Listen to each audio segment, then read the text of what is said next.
जब speaker seat से खड़ा हो जाता है तो मैं माननीय सदस्यों को अवगत कराना चाहता हूं, वो बैठ जाया करें। ये मैं पहली बार कह रहा हूं, मुझे 5 साल कहने का अवसर नहीं मिलना चाहिए। आपका अंकुश विपक्ष पे तो रहता ही है, लेकिन आपका अंकुश सत्ता पक्ष पे भी रहे। आपके इशारे पर सदन चले, इसका उल्टा ना हो।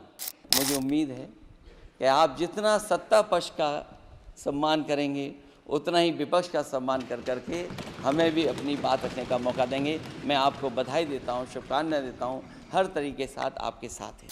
लोकसभा के नवनिर्वाचित अध्यक्ष जी को मैं बहुत बहुत बधाई और शुभकामनाएं देना चाहता हूं। जहां प्रधानमंत्री जी और हमारे साथी लीडर ऑपोजिशन ने आपको बधाई दी है, वहीं मैं भी उनसे जुड़ कर के आपको बधाई देना चाहता हूं। आप इस सदन के स्पीकर दोबारा चुने गए हैं।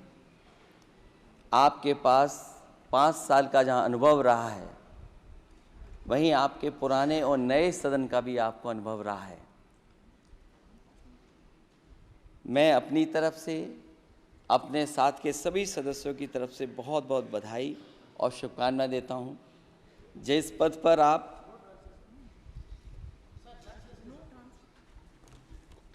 जिस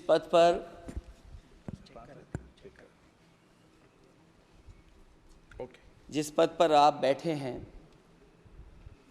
इससे बहुत गौरवशाली परंपराएं जुड़ी हुई हैं और हम सब यही मानते हैं कि बिना भेदभाव के आगे बढ़ेगा और लोकसभा के अध्यक्ष के रूप में आप हर सांसद और हर दल को बराबरी का मौका और सम्मान देंगे। निष्पक्षता इस महान पद की महान जिम्मेदारी है। आप लोकतांत्रिक न्याय के मुख्य न्यायाधीश की तरह बैठे हैं। हम सबकी आपसे अपेक्षा है कि किसी भी जनप्रतिनिधि की आवाज़ दबाई न जाए और ना ही निष्कासन जैसी कार्रवाई दोबारा सदन की गरिमा को ठेस पहुंचाएं। आपका अंकुश विपक्ष पे तो रहता ही है, लेकिन आपका अंकुश सत्ता पक्ष पे भी रहे।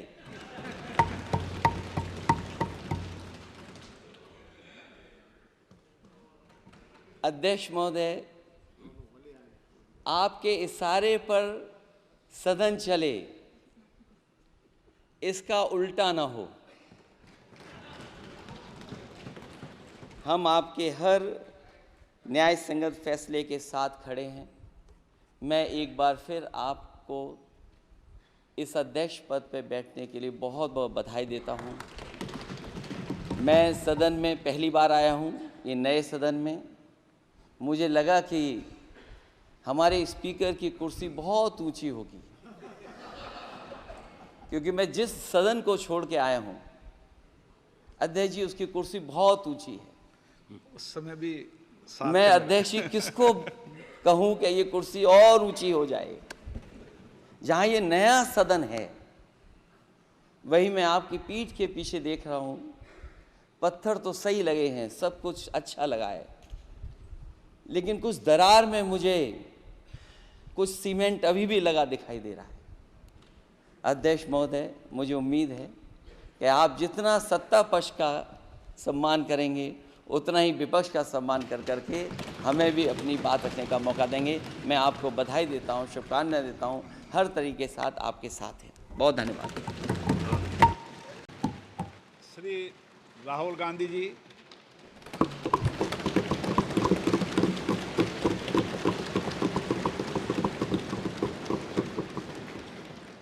Speaker sir, I'd like to congratulate you for your successful election, for the second time that you have been elected. I'd like to congratulate you on behalf of the entire opposition, on behalf of the India Alliance. Speaker, sir, this House represents the voice of India's people. And you, Speaker, sir, are the final arbiter of that voice. Of course, the government has political power, but the opposition also represents the voice of India's people. And this time, the opposition represents significantly more voice of the Indian people than it did last time. Speaker, sir, the opposition would like to assist you in doing your work. We would like the House to function often and well. Speaker, sir, it is very important that cooperation happens on the basis of trust. It is very important that the voice of the opposition is allowed to be represented in this House. I'm confident that you will allow us to represent our voice, allow us to speak, allow us to represent the voice of the people of India. Speaker, sir, the question is not how efficiently the House is run. The question is how much of India's voice is being allowed to be heard in this House. So the idea, Speaker, sir, so the idea that you can run the House efficiently by silencing the voice of the opposition is a non-democratic idea. And this election has shown that the people of India expect the opposition to defend the Constitution, the Samvidhan of this country. And we are confident that by allowing the opposition to speak, by allowing us to represent the people of India, you will do your duty of defending the Constitution of India. I'd like to once again congratulate you, Speaker, sir, and also all the members of the House who have won their election. Thank you very much. जब speaker seat से खड़ा हो जाता है तो मैं माननीय सदस्यों को अवगत कराना चाहता हूं, वो बैठ जाया करें। ये मैं पहली बार कह रहा हूं, मुझे 5 साल कहने का अवसर नहीं मिलना चाहिए। असाउद्दीन ओवैसी जी। सर मैं आपको अपनी जानिब से, पूरे मुल्क की जानिब से मुबारकबाद देता हूं और मुझे यकीन है कि आपकी पार्लियामेंट की आवाम इस बात पर फख्र कर रही है कि आप दूसरी मर्तबा इस ऐवान के स्पीकर बने हैं।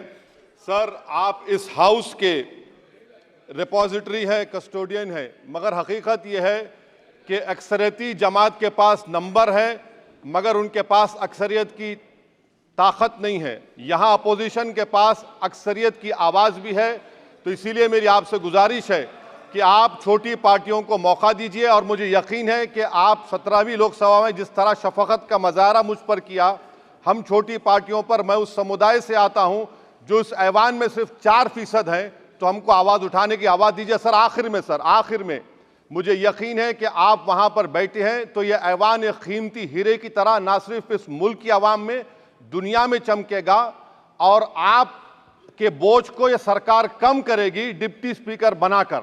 इतना बोझ आप पर नहीं डालना चाहिए। मैं मुबारकबाद देता हूं सर आपको, मैं मुबारकबाद देता हूं कि आप छोटी पार्टियों पर, यह ऐवान अपोजिशन और छोटी पार्टियों का भी है, हमको आप आवाज़ का मौका देंगे। इस हाउस का कैरेक्टर बदल चुका है सर, इस हाउस का कैरेक्टर बदल चुका है। अब बीजेपी स्टीम रोल नहीं कर पाएगी। हम आपसे मुबारकबाद देते हैं। शुक्रिया सर।